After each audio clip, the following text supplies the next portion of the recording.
Dans nos communautés, on éduque les femmes à être fortes, à être des soldats. On éduque les femmes à prendre soin de tout le monde, sauf elles. On les conditionne également à supporter énormément de choses. Je pourrais même dire qu'on les éduque à être des esclaves. Salam, j'espère que vous allez bien. Moi c'est Daloba, enchantée. Bienvenue sur ma chaîne. Je pense que vous l'avez un peu senti dans le sujet. On est sur un nouveau format aujourd'hui. Et ce nouveau format, je vais l'appeler Parlons-en. Dans ce nouveau format de vidéo, je vais vraiment aborder tout type de sujets, des sujets qui me tiennent à cœur. Et pour commencer ce format, je me suis dit quoi de mieux que de parler d'un sujet qui me touche particulièrement, surtout en tant qu'aînée d'une famille africaine. Quoi de mieux que de parler d'un sujet qui concerne énormément de jeunes femmes et dans lesquelles on se reconnaîtra sûrement dans certaines parties. Juste un disclaimer qui est important pour moi, ça n'a pas pour but de jeter la pierre à qui que ce soit, sauf à la société, évidemment, mais surtout de conscientiser et de mettre en lumière l'éducation des jeunes filles qui est rythmée par la pression sociale, la société et bien évidemment les attentes des parents. Je pense que c'est vraiment important d'en parler et c'est important de voir que dès l'enfance, on est conditionné à énormément de choses, notamment à supporter, à donner sans limite, en tant que jeune femme surtout, à apprendre à être empathique, mais pas qu'un peu. Genre extrêmement empathique, limite au point d'en combler l'empathie inexistante de la plupart des hommes d'aujourd'hui. Mais bien évidemment, j'ai pas envie que ça soit une vidéo pendant laquelle je me plains du début à la fin. Je sais que nos parents essayent de faire également de leur mieux, que c'est ce qu'ils ont vu également en grandissant, même si pour moi c'est pas une excuse et que l'ignorance aujourd'hui c'est un choix, mais ça joue énormément et la plupart du temps c'est même pas conscient. Tu refais juste ce que tu as pu voir dans ton enfance, donc ce n'est vraiment pas une vidéo où je viens jeter la pierre, c'est surtout une vidéo pour dire à chaque fille qui se sent dans cette situation qu'on sait on sait c'est mago, mais c'est surtout une vidéo pour conscientiser comme je vous ai dit et ouvrir les yeux sur ce sujet qui est très très important pour moi. Et pas que, je pense. J'ai tellement hâte de lire vos commentaires, vos avis, vos témoignages s'il y en a. Vous savez pas à quel point. Genre, là, juste le fait de filmer la vidéo, genre... Ah.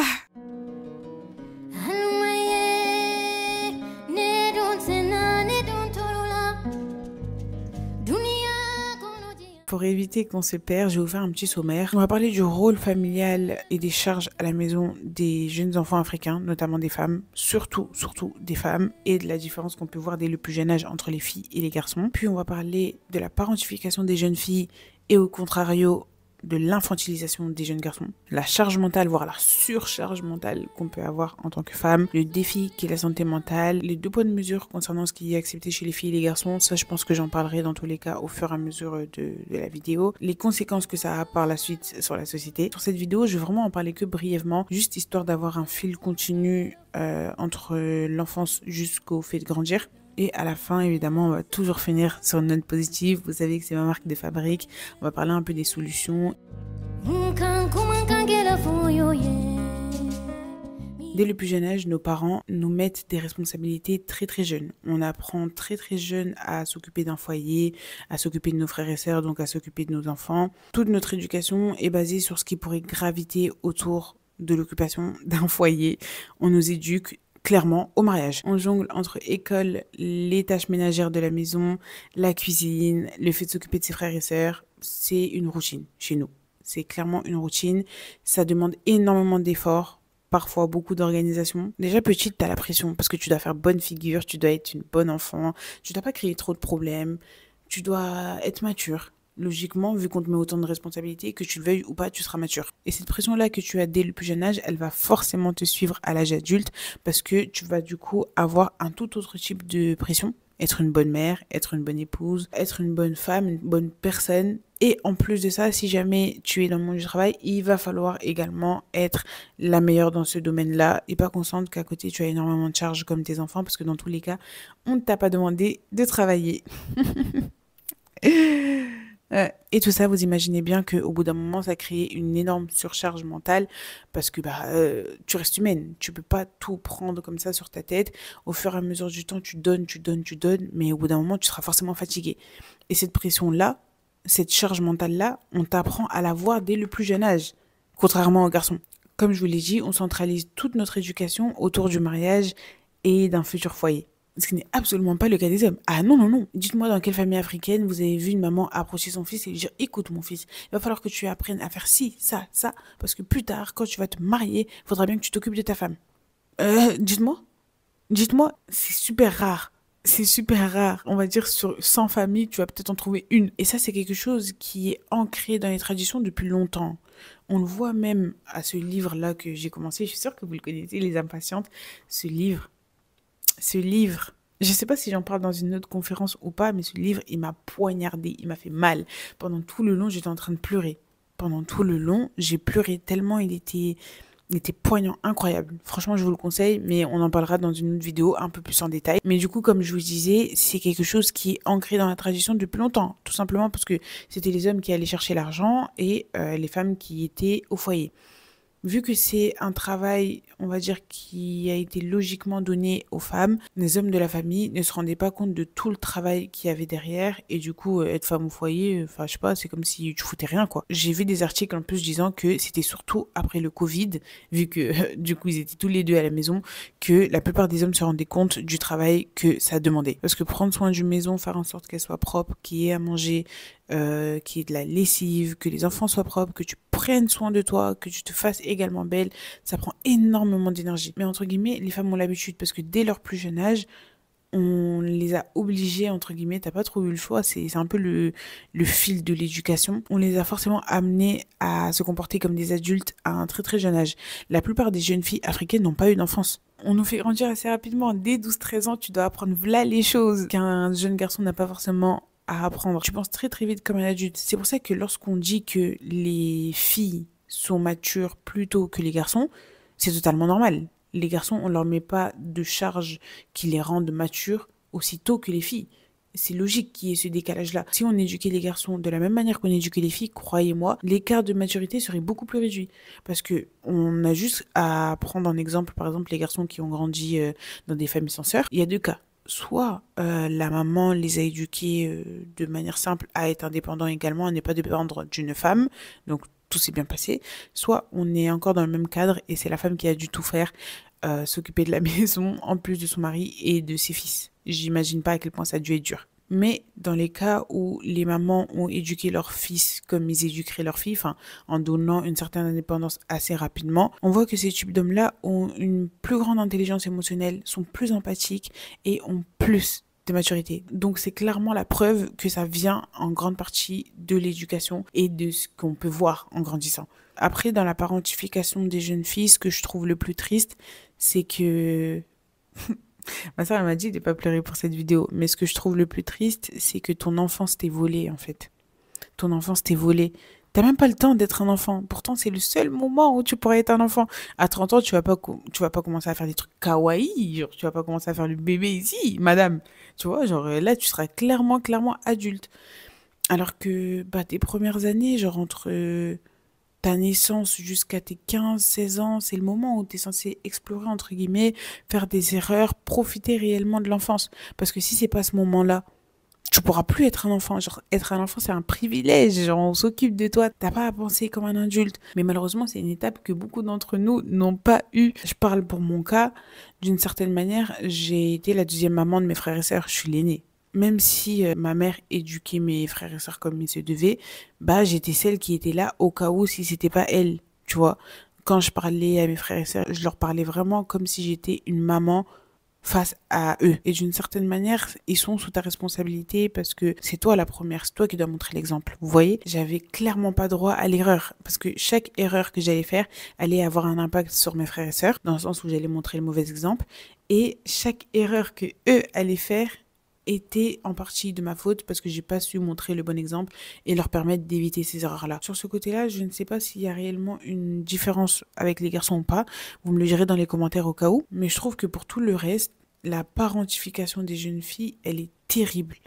Parce que en plus, ça continue. Tu deviens également la psychologue de la famille. Tu penses comme un adulte. Il y avait des choses, quand j'y pense, auxquelles je pensais à un certain âge, des choses desquelles mes frères et sœurs ne se sont absolument pas souciés de toute leur enfance. Mais moi, je pensais déjà comme ça. Je pensais déjà loin, oui, telle chose, etc. Dès ce jeune âge-là, je comprimais déjà la plupart de mes envies parce que je pensais déjà aux autres. Genre, ma mère, elle le sait. je lui ai jamais compliqué la tâche. J'ai toujours été l'enfant facile qui arrive à se gérer elle-même. Donc, très très jeune, tu prends la forme d'un adulte, ce qui fait que tu zappes ton enfance. Ce n'est absolument pas le cas des garçons qui, eux, ont le temps de grandir, de faire des erreurs, de faire les 4000 coups. Pour la plupart, c'est la réalité. Ils ont le temps d'avoir des hobbies. À côté de l'école, eux, ils n'ont pas à penser à faire la cuisine ou le ménage. Eux, la seule chose à laquelle ils pensent, c'est s'ils doivent aller au foot ou faire d'autres petites activités à côté. Mais croyez-moi que le fait de aller laver ses petits frères et sœurs, je ne pense pas que ça soit sur la liste. Je pense aussi que le fait qu'on les infantilise, ils en jouent énormément. Je ne sais pas si vous avez déjà entendu parler de l'incompétence stratégique, qui vient du terme anglais weaponized incompetence. C'est la meuf bilingue qui veut que prouver. Une tactique où la personne montre délibérément qu'elle ne sait pas faire quelque chose, même si en soi elle pourrait essayer de le faire, pour éviter que tu lui demandes la prochaine fois. Les femmes mariées, je pense qu'elles vont se reconnaître dans ça, dans le fait que par exemple, tu vas demander à ton mari de faire la lessive, et je dis ça comme si j'étais mariée, je suis pas dedans, mais je sais, je vois des exemples. Tu demandes à ton mari de faire la lessive, et le boug, tu lui as bien dit de faire la lessive d'habit blanc. Et il va faire exprès de mettre un t-shirt rouge dessus, ce qui va bien évidemment changer la couleur de tous les habits blancs, pour que tu n'aies plus jamais à lui demander. Genre là, il t'a montré la leçon qu'il ne sait pas le faire. C'est la prochaine fois que tu lui demandes, c'est tes risques et périls. Et c'est fait exprès, en fait. C'est juste une certaine manipulation pour que tu n'aies plus à lui demander parce qu'il n'a pas envie de le faire. Vous voyez? Et le lien pour moi avec le fait que les garçons sont plus immatures et toutes ces charges-là qui par la suite on essaye de séparer dans le foyer et qu'ils n'ont pas fait dans leur jeunesse, ils veulent continuer à s'en débarrasser et les éviter. D'où la raison pour laquelle ils utilisent de telles tactiques. Il y a aussi un exemple qui reflète ça. Je sais pas si vous, les filles, vous avez déjà vécu cette situation-là. Vous avez l'habitude de faire un truc. Quel exemple je vais choisir? Vous avez l'habitude de faire la vaisselle. Ok, vous faites tout le temps la vaisselle, vous dites rien et tout, tranquille. Le jour où votre frère va faire la vaisselle ou le jour où votre père va faire la vaisselle, symbole. Ouais, nanana, elle a fait la vaisselle et tout, oh là là. On va le répéter pendant des lustres. On va le répéter tous les jours. Ouais, mais c'est la seule fois qu'il l'a fait. Genre, le book, depuis qu'il est né, il l'a jamais fait. C'est toujours moi qui le fais. Ouais, mais c'est la première fois qu'on va faire ça. Waouh, quelle vaisselle, genre. Même s'il l'a fait de manière dégueulasse, juste le fait qu'il l'ait fait, tellement on a l'habitude de les infantiliser, ça va paraître comme un truc de ouf et tout le monde va traiter l'action comme si c'était un truc de ouf, alors qu'en vrai, non. Nous, on a l'habitude de le faire, vous voyez? Sauf que cette infantilisation, elle n'est pas sans conséquence. Toutes ces charges-là qui sont retirées, entre guillemets, aux jeunes garçons de l'enfance parce qu'on les considère comme des enfants, ou si on lui demande, il va pas savoir le faire, ou « Ah, mais toi, tu serais plus apte à le faire, t'as l'habitude. » Oui, j'ai l'habitude parce que vous m'avez demandé, mais lui, vous le demandez pas. Vous ne lui avez jamais demandé, d'où la raison pour laquelle il n'y arrive pas. Mais bref, du coup, cette infantilisation n'est pas sans conséquence. Parce que par la suite, logiquement, vu qu'on lui enlève toutes les charges, la charge doit aller quelque part. Et du coup, qui revient foutre la merde? C'est toujours les mêmes. Oui, c'est toujours les mêmes. Nous, les jeunes filles. La charge mentale, je vais vous définir la charge mentale. La charge mentale, c'est une certaine quantité d'informations qui, la plupart du temps, est supérieure à ce que le corps peut supporter. Donc, dans notre cas, c'est pas une charge mentale, c'est une surcharge mentale. Genre, c'est une surcharge mentale. C'est plus charge mentale, c'est surcharge mentale. Si je prends mon exemple, comme je vous ai dit au début de la vidéo, je suis l'aîné. L'aîné, c'est clairement l'enfant test. L'aîné, c'est clairement l'enfant test. Je vous jure que la manière dont mes parents m'ont éduqué, ils n'ont pas éduqué de la même manière mes frères et sœurs. Absolument pas. Je n'avais tellement pas droit à l'erreur. T'es celui qu'on éduque pour être l'enfant parfait. T'es vraiment je peux pas dire fantasme, mais genre le rêve, l'idéalisation de l'enfant parfait que tes parents veulent. C'est-à-dire que sur toi, ils vont tout miser et tu vas devoir porter le poids des attentes qui est irréaliste. Tu vas devoir donner l'exemple à tes frères et sœurs. C'est super épuisant parce que t'as même pas le droit à l'erreur. T'as même pas le droit à l'erreur. Frère, t'es censé être l'exemple, en fait. Donc si tu fais une seule erreur, il y aura des conséquences. Et ça met une pression énorme parce que, par exemple, moi, en tant qu'aîné, je devais avoir un parcours tout droit. Et vous l'avez vu dans mes différentes vidéos. D'ailleurs, je vais vous mettre la vidéo de la réorientation ici. Mon parcours, il est tout sauf droit. Sauf que jusqu'aujourd'hui, mes parents, ils savent pas que je me suis réorientée en temps. De base, j'étais censée être en médecine, hein. J'étais pas censée avoir le parcours chaotique que j'ai eu. Mais t'as cette pression-là énorme sur toi, où même quand toi-même t'es perdu, tu dois être un guide pour ceux qui suivent. T'as cette pression qui est constante et qui est assez difficile à porter. Et cette pression-là, que tu le veuilles ou pas, elle te suit et elle va te suivre encore loin. Pourquoi? Parce que toi-même, en fait, c'est même plus la pression de tes parents qui va compter, c'est toi-même qui va te mettre une pression en plus parce que tu dois réussir. Tu vois, tu l'as toujours vécu comme ça, mais tu dois réussir. Et tu vas avoir du mal également pour la plupart des aînés, hein. Je ne parle pas pour tous, mais tu vas avoir du mal à te récompenser de tes réussites parce que quand tu es plus jeune, malgré mille et une réussites, il suffit juste d'un échec. Un échec qu'on va pointer sur toutes les choses que tu as pu faire. Vous voyez? Et du coup, ça te laisse dans cette course où tu dois prouver, prouver, prouver, être parfait, être parfait, être parfait.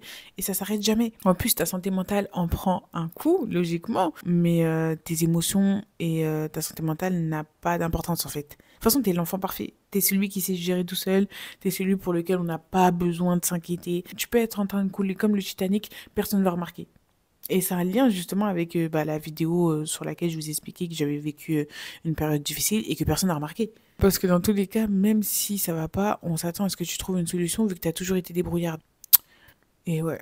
Et vous savez, quand tu grandis et que tu vois que tes frères et sœurs ils grandissent pas de la même manière que toi, qu'ils sont pas passés par les mêmes difficultés que toi, qu'ils ont l'air d'avoir la vie plus simple, avoir les choses plus facilement, bah tu peux facilement devenir rancunier.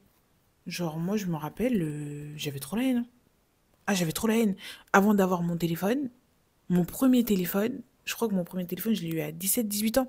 Alors que mes frères et sœurs, leur premier téléphone, ils l'ont eu quoi, fin collège? Alors que j'ai négocié pour l'avoir. Tu vois? Et je te rends compte que, bah, vous n'êtes pas éduqués pareil. Et c'est tellement facile d'être plus rancunier. Par exemple, quand je voyais une paire qui était super chère, bah, au lieu de me dire, ouais, je veux la paire, je vais le demander à mes parents. Non, non. Soit j'ai travaillé et je l'ai payé moi-même, soit, bah, je l'ai tout simplement pas eu parce que j'avais peur d'être une charge en plus pour mes parents et que, bah, ils avaient des factures à payer et que, en soi, la paire de chaussures, c'était pas si important que ça. Tu vois? Vous voyez comment je pensais déjà à un si jeune âge? Alors que de base, quand t'es enfant, genre, tu penses pas aux factures de tes parents, frère, tu t'en tapes. Genre, c'est vraiment le dernier de tes problèmes. De base, toi, tu veux juste ta paire de chaussures et c'est tout. Dans tous les cas, c'est eux qui t'ont ramené au monde. Donc, t'es sous leur responsabilité. Alors que lorsque tu es aîné, en fait, je sais pas comment t'es éduqué, je sais pas c'est quoi la matrice dedans, mais t'as cette tendance à penser aux autres avant toi et t'as cette tendance à penser loin alors que tu es un enfant. Mais pour revenir à la relation avec mes frères et sœurs, pendant très très longtemps, on n'a pas eu une bonne relation. Déjà, j'étais une grosse balance. J'étais une grosse balance parce que bah, j'étais un peu la deuxième maman. Donc, dès que je voyais des bêtises ou autre, moi, je voulais pas qu'on dise ouais, t'as montré le mauvais exemple. Du coup, je préférais aller balance que on vienne me régler mon compte. Non, merci. Et en plus de ça, pendant très longtemps, il y avait cette relation de maman-enfant. Genre, je suis supérieure, entre guillemets, juste ta grande sœur, tu dois faire comme ci, tu dois faire comme ça. Pendant très longtemps, j'ai pas eu une bonne relation avec mes frères et sœurs parce qu'ils se méfiaient, entre guillemets, de moi et je disais, ouais, bon, si elle voit un truc qu'on a et tout, elle va nous balancer à maman et tout, on peut pas lui faire confiance. Et c'est super triste, depuis que je lâche prise sur plein de choses, que bah, j'ai enfin ce lien-là avec mes frères et sœurs. Enfin ce lien frère et sœur, et pas deuxième maman, enfant. Mm. Pour vous dire, le moment où j'ai lâché prise, c'est quand j'ai compris que peu importe combien je donnais, physiquement, mentalement, financièrement, tout ce que tu voulais, ça n'allait jamais être assez. Jamais. C'est à partir de ce moment-là que j'ai commencé à faire nimp. Je te jure, c'est à partir de ce moment-là que j'ai commencé à faire nimp. En fait, c'était comme si je voulais rattraper ces années d'enfant parfait, en fait. Je voulais plus être un adulte. Je voulais revenir dans cette période-là d'enfant. Et je suis encore dedans. Genre, en ce moment, mon enfant intérieur, elle se sent trop bien. Genre, elle fait n'importe quoi. Genre, elle rattrape toutes les années qu'elle n'a pas pu rattraper, surtout à partir du moment où j'ai commencé à avoir de l'argent. Parce que les choses que j'ai pas pu demander à mes parents pour pas les déranger, je pouvais me les payer. Je peux me les payer. Quoi, t'as besoin d'un parfum? Je te paye. Tu mérites. T'as besoin d'une nouvelle paire de talons? Je te paye. Tu mérites. Et c'est pour ça que il y a énormément de causes psychologiques derrière les actions qu'on fait. Énormément, énormément. Et je trouve que c'est quelque chose à creuser. Mais du coup, ouais, je fais n'importe quoi. Je vis ma best life. Genre, c'est trop, trop drôle. Le seul truc, c'est quoi? C'est que quand tu commences à t'écouter, à te mettre en priorité et du coup, laisser ton enfant intérieur prendre le dessus, ben, la réaction autour de toi, je vous jure, on va se comporter comme si tu n'avais jamais rien fait. Je trouve que c'est ça qui est le plus triste. Mm. Tu vas dire non une fois ou ne pas te soumettre aux règles pour tester, tu vas faire la rebelle vite fait. Bah, soit on va te rappeler que t'es pas censé être comme ça, soit la personne en face, elle va très très mal réagir. Parce que tu as toujours eu l'habitude de lui dire oui. Pourquoi maintenant tu dis non? Alors que l'inverse aurait été bien perçu. On aurait vu la personne comme une personne incroyable. Mais toi qui as été une personne incroyable tout le long et qui, pour une fois, décide de faire un choix pour toi-même, là, c'est pas la même chose. Là, c'est pas la même chose. Donc, celles qui sont jeunes en ce moment, si je peux vous donner un seul conseil, faites les choses crescendo. Crescendo. Vous donnez pas dès le début à 100%. Parce que vous n'allez jamais pouvoir tenir le 100%. Quand vous allez devoir vous écouter et descendre à 50%, bah, la réaction, elle sera pas la même. Genre, vous aurez une forte réaction d'ingratitude. Mais réellement. Donc, donnez crescendo. Vous voyez, donnez à vous-même et donnez aux autres. Je vous dis pas, ouais, gardez tout pour vous. Non. Mais, faites les choses crescendo. Ok? Vous oubliez pas, donnez, mais vous oubliez surtout pas. Parce que, en tant que jeune fille africaine, en tant qu'aînée, en tant que jeune fille de famille d'immigrés carrément. J'ai des copines, elles me racontent leurs histoires. Laissez pas votre vie vous passer sous le nez en fait. En soi, je peux dire alhamdoulilah parce que moi j'ai le choix. Mais combien de femmes dans ce monde ont dû sacrifier leurs ambitions, leurs rêves, leurs hobbies pour écouter la société, les parents, le rythme qu'on est censé prendre? Combien? Tu vois, parce que moi, je peux dire, alhamdoulilah, en soi, pour l'instant, on m'a pas proposé un mari direct et tu te maries. Vous voyez, j'ai le rythme, enfin, j'ai le temps. Je fais des erreurs en ce moment, ça passe pas trop, mais tranquille. Alors qu'il y a des femmes qui n'ont même pas eu l'occasion de justement faire ces erreurs. Et je vous jure que ce livre Impatiente-là, l'histoire de Ramla, la première histoire, c'est l'histoire d'une jeune fille qui avait des rêves plein la tête et bah, qui va se retrouver mariée du jour au lendemain à un vieux riche parce que ses parents l'ont décidé ainsi, alors que bah, elle avait déjà été promise à un étudiant avec qui elle aurait pu vraiment se comprendre et qui l'aurait laissé vivre ses rêves. Bah, cette partie, elle m'a fait super mal au cœur parce que je sais qu'il y a beaucoup, j'allais dire v'là, mais il y a v'là les femmes dans ce monde bah, qui n'ont pas l'occasion de vivre leurs rêves, qui n'ont pas l'occasion de sortir de ce cercle-là euh, culturel et traditionnel pour s'écouter soi-même. Et je vous jure, j'ai pleuré. Franchement, ce livre, je vous le conseille, Les Impatientes, il est incroyable. Mais cette histoire-là, elle m'a touchée. En fait, je me suis dit, mais Daleba, tu peux pas. Tu peux pas faire ça. Genre, tu peux pas t'asseoir, laisser passer tes rêves parce que tu dois suivre un certain rythme. Genre, c'est maintenant ou jamais, genre. C'est maintenant ou jamais. Et je vous promets que à force de se donner à 100%, au bout d'un moment, t'es épuisé. On est humaine. Tu vas avoir du stress, de l'anxiété et beaucoup d'épuisement. Beaucoup d'épuisement. Et si tu prends pas soin de toi, personne ne va prendre soin de toi. Personne, je dis bien personne, ne va prendre soin de toi. Parce que cette charge mentale-là qu'on vit au quotidien, c'est une charge mentale qui est normalisée. Et nos mamans, elles l'ont vécu, nos tantes, elles l'ont vécu. Sachant que nous, on est nés en France. Donc elles se disent que c'est toujours plus simple que pour elles. Donc cette charge-là, elle est souvent ignorée et invisibilisée par tout le monde, en soi. Alors que tu t'occupes de tout le monde. Hein. En fait, tu t'occupes tellement de tout le monde que tu n'as même pas le temps ou l'occasion de te centrer sur toi-même et d'apprendre à te connaître. Ce que tu aimes, ce que tu n'aimes pas, avoir des hobbies, te découvrir, tester des choses. Tu verras qu'il y a plein de choses à découvrir que tu ne te connais même pas toi-même. J'ai été surprise de voir certaines facettes de moi-même. Donc, prenez soin de vous, hein, parce que personne ne le fera à votre place. Même quand j'étais en train de faire mes devoirs, on me disait de mettre ça sur pause pour aller cuisiner ou m'occuper de mes frères et sœurs ou vaquer aux tâches ménagères, alors que j'étais sur mes devoirs.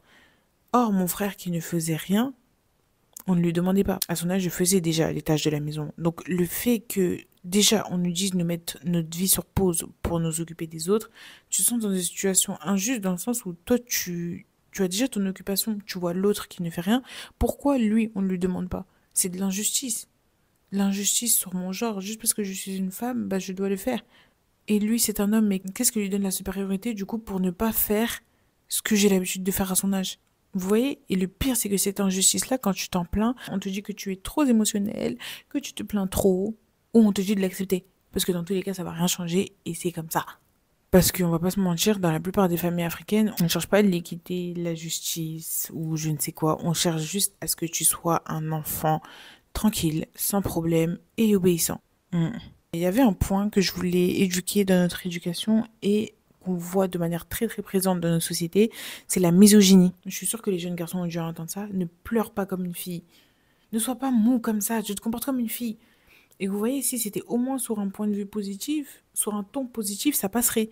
Mais c'est toujours sur un ton dégradant. En mode, oh, tu pleures comme une fille. Oh, non, non, non, non, comme une fille. Vous voyez? Et ne serait-ce que ça, bah, déjà, ils doivent pas exprimer leurs émotions. Ils gardent, ils gardent, ils gardent, ils gardent.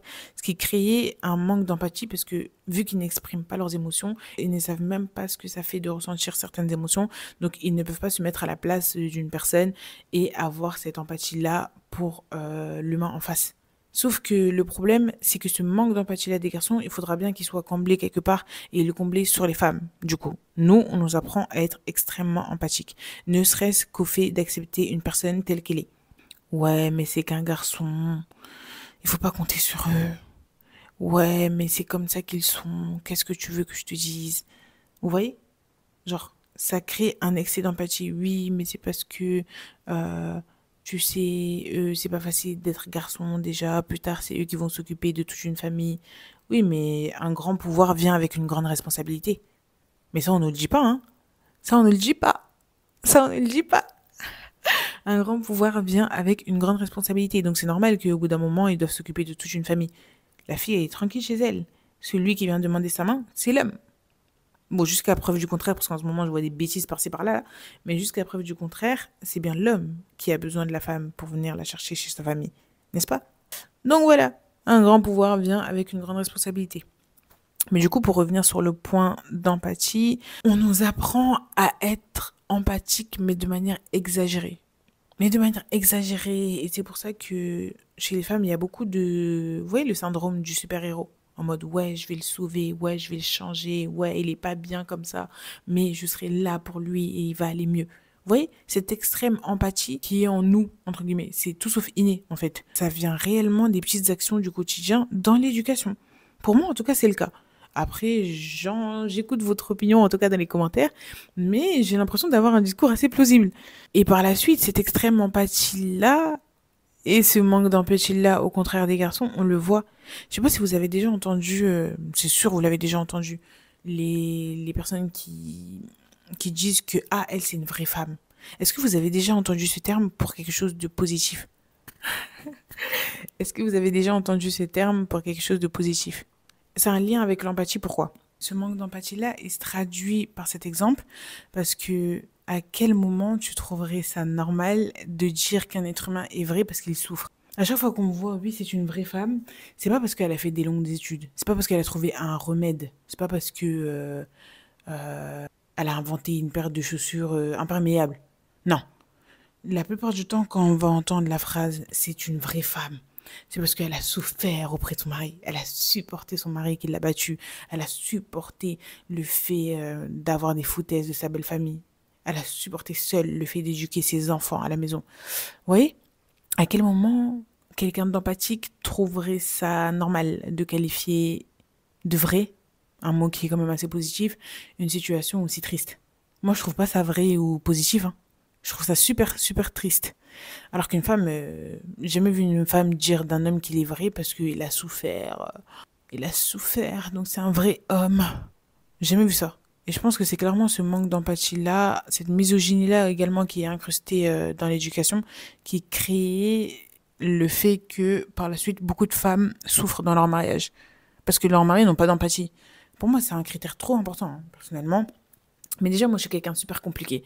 Je suis quelqu'un de super compliqué. De la même manière que je suis difficile avec moi-même, je suis difficile avec les autres. De la même manière, du moins dans les relations amoureuses, un homme qui n'a aucune intelligence émotionnelle ou qui n'a aucune empathie, ça me dégoûte, en fait. Je ne peux pas. Leave me alone. Genre, vraiment, vraiment, vraiment. Genre, je trouve ça trop important. En fait, je trouve ça trop beau. Mais bref. Je m'éparpille. Je m'éparpille toujours. Dans tous les cas, tout ce qu'on vient de voir, on le voit aujourd'hui dans la société, en fait. Regardez bien ce que je viens de dire et on le voit clairement dans la société. Avant, les femmes elles n'étaient dédiées que au plaisir des hommes, se marier, faire une progéniture. Elles n'étaient pas considérées, leur avis ne comptait pas, elles n'avaient pas forcément accès aux sphères du pouvoir, ce qui n'est plus le cas aujourd'hui. Les femmes changent et elles ont le choix. Donc, je pense aussi que c'est la raison pour laquelle il y a autant de divorces. Parce que les femmes changent, imposent des limites, mais les hommes, eux, ne changent pas. Et s'attendent toujours à ce que, on supporte les bêtises comme la plupart de leurs mères ont supporté. Vous voyez? Donc, je pense que c'est une bonne hypothèse. Dites-moi dans les commentaires. J'ai tellement hâte de voir les commentaires. Vous avez intérêt à me dire votre avis, hein. Genre, cette vidéo, elle est super importante pour moi. Donc, j'espère vraiment que on pourra vraiment en discuter. Parce que comme je vous ai dit, le format s'appelle Parlons-en. Les femmes ne peuvent pas continuer à travailler sur elles-mêmes. Et de l'autre côté, les hommes qui se prélassent et qui attendent qu'on les accepte comme ils sont. Non, non. Hein. Sachant que ça vient de me faire penser à un truc. Vous voyez, quand on était plus jeunes, les petits magazines et tout. Ouais, comment faire craquer ton crush, etc. Vous avez pas remarqué que il y avait pas la version masculine? Genre, comment faire pour qu'elle tombe amoureuse de toi? Ouais, genre c'était toujours aux femmes, entre guillemets, de s'adapter à l'envie de leur crush ou de l'homme qu'elles aimaient. Ce qui n'est plus forcément le cas aujourd'hui, mais on voit du coup que dès ce jeune âge-là, t'es un peu formaté à t'adapter à ce qui plaît aux hommes pour plaire, du coup, tu vois. Mais bon, je pense que la vidéo, elle commence à durer un peu. On va passer à la partie des solutions et des pistes de réflexion que j'ai pu avoir. Je pense que c'est important de sensibiliser, vous voyez. C'est important de sensibiliser, de discuter des initiatives qu'on peut mettre en place, ne serait-ce que dans nos foyers avant que ça atteigne un niveau de société, parce que ça prend du temps. Ça prend énormément de temps de changer une société. Ça commence à un niveau individuel avant d'aller plus loin. Il faut vraiment sensibiliser la communauté, il faut vraiment en parler, il faut vraiment améliorer les choses parce qu'il y a clairement un problème. Donc je pense que la sensibilisation, c'est super important et même au sein de notre foyer, répartir les tâches. Le fait de normaliser que si par exemple la fille fait la cuisine, le gars fait la vaisselle. Vous voyez, genre rendre indépendants les deux genres. Pas seulement juste la femme et mettre toute la charge sur elle. Non, montrer à l'homme également que c'est quelque chose qu'il peut faire, qui n'est pas supérieur à la femme. Parce qu'on ne cherche pas une relation de supériorité-infériorité, on recherche une certaine équité. Sachant que le prophète sallallahu alayhi wa sallam, il faisait les tâches ménagères. C'était pas un truc de ouf. Ne serait-ce que le mot qu'on utilise aujourd'hui, ouais, les hommes aident à la maison. Ouais, ils m'aident avec les enfants. Tu les as fait tout seul ou tu les as fait avec lui? Vous voyez? Mais ça, c'est un sujet pour une autre vidéo. J'aime trop m'éparpiller, c'est une dinguerie. Mais juste pour vous dire que le changement se fait petit à petit. C'est pas aujourd'hui, je vais faire une vidéo, demain, la société, elle va changer. Les hommes vont devenir plus intelligents émotionnellement, plus matures, ils vont faire la vaisselle, la lessive comme il se doit et arrêter d'utiliser l'incompétence stratégique. Non, c'est un changement qui va venir petit à petit, mais c'est super important, ne serait-ce qu'en tant que femme, de se soutenir les unes et les autres. Vraiment, vraiment, vraiment. Parce que déjà qu'on est dans une société patriarcale où le système fait que on n'est pas très avantagé, si on commence à se descendre entre nous-mêmes, ça va pas être facile en fait. On va jamais s'en sortir. Donc, nous offrir un certain soutien émotionnel entre nous. Vous voyez, ne serait-ce que se poser sur une table ronde avec des femmes de tout âge, parler de plein de sujets, conseiller. Je trouve ça super important parce que je pense que elles sont passées par là les choses par lesquelles on va forcément passer ou par lesquelles on passe. Juste, ça a été sûrement difficile de les gérer. Donc, les mamans, donnez des conseils. Mais les filles, soyez ouvertes au conseil, ok? Vous acceptez le conseil, que vous soyez d'accord ou pas, ou que vous prenez le conseil ou pas, ok. Mais juste accepter le conseil, ça peut réellement ouvrir votre esprit. Peu importe de qui c'est. Ça peut réellement ouvrir votre esprit, vous donner une autre perspective. Et il faut également que les mamans acceptent le changement. Je sais que ça peut être difficile, voire compliqué, de voir que des choses que tu as vécues, l'injustice que tu as vécue ne sera pas vécue par la génération d'après. Il y a comme cette, tu vois, ce petit Je sais, parce que je l'ai ressenti un peu avec mes frères et sœurs. Donc, il y a comme cette petite rancune qui est là. J'imagine. J'imagine que c'est dur. Je peux pas dire je sais que c'est dur. Je ne sais pas maman. Je ne le saurais pas maintenant, en tout cas. J'imagine que ça n'a pas dû être facile. J'en suis sûre. On le sait, on le voit à vos séquelles, on le voit à votre comportement. Ça n'a pas dû être facile, mais c'est pas parce que ça n'a pas dû être facile que c'est une excuse pour recopier les schémas que vous avez vus. Et c'est pas parce qu'on est né en France que on ne vit pas forcément des difficultés. On vit des difficultés à notre échelle. On vit des difficultés de notre temps. Vous voyez? Donc, je pense que c'est vraiment un travail collectif, mais en même temps individuel à faire, s'améliorer, être ouvert à l'autre, vouloir la réussite de l'autre, le bonheur de l'autre, la paix de l'autre. Et surtout, juste un dernier conseil aux mamans, ne minimisez pas nos émotions, s'il vous plaît. Ne minimisez pas nos émotions et arrêtez de comparer notre ressenti avec ce que vous ressentez. D'accord? Oui, mais je sens que j'ai une surcharge mentale et elle te répond, ouais, mais t'as pas des enfants. T'as pas d'enfants, enfin, t'es toute seule pour l'instant, je vois pas ce qui serait ta charge mentale. Mais il y a tellement de choses en vrai que tu ne sais pas, tu vois. Donc, comme conclusion, je pense avoir tellement parlé, c'est une dinguerie, j'aime trop blablater. Mais comme conclusion, je pense qu'on a chacune la responsabilité de notre vie. L'éducation a un énorme poids sur ce qu'on devient, même si après il y a l'école, il y a les tiers, il y a les gens qu'on va rencontrer après, il y a l'amitié, les fréquentations, les relations amoureuses amicales, oui. Mais l'éducation, ça reste la base. Pour moi, il y a beaucoup de choses qui commencent dans la maison. L'éducation a un poids qui n'est pas à négliger. Donc, faisons en sorte d'être de bons futurs parents. En attendant, on a la responsabilité de notre propre vie. Si on sacrifie des choses qui nous tiennent réellement à cœur maintenant et que, par exemple, on a des rêves, mais juste pour satisfaire la société ou encore tes parents, tu les sacrifies. Si c'est réellement des choses qui te tiennent à cœur, au fur et à mesure du temps, tu vas devenir aigri. Que tu le veuilles ou pas, tu vas être aigri. Quand tu grandis, tu te rends compte que, en fait, suivre la vie des gens et suivre le rythme qu'on t'a imposé, bah, n'a servi que les personnes qui l'ont fait. Parce que quand tu seras dans la merde, il y aura personne avec toi. C'est comme les filles qui se retrouvent dans des mariages parce que toute la famille a dit oui, vas-y, c'est le bon, c'est le bon. Quand elles se retrouvent là-bas avec les problèmes, t'es toute seule là là. Mounia. Comme dirait ce livre, Mounia. Et je pense que ce sera à voir. Un des prochains épisodes de ce format Parlons-en. Tu peux pas satisfaire tout le monde. Donne, mais donne-toi aussi à toi-même. Tu peux donner, mais il faut que tu te donnes également à toi-même. Et en vrai, comme je vous ai dit, si vous prenez pas soin de vous et que vous vous mettez pas en premier, sans forcément désavantager, sans forcément désavantager les autres, mais vraiment te mettre en premier, bah, quand tu auras 60 ans et que tu vas te poser, tu vas dire, ouais, j'ai toujours voulu voyager, je ne sais où, et mes parents africains m'ont marié, et du coup, j'ai eu des enfants, et du coup, j'ai plus eu le temps. Vous voyez? Genre, tout le monde s'en tape. Genre, en vrai, de vrai. Genre, ça fera juste pitié. Genre, on sera là en mode, oh, mesquine. Genre, voilà quoi. Mais au bout d'un moment, à la fin de la journée, bah, c'est ta vie. C'est ta vie. Je suis désolée, mais c'est ta vie.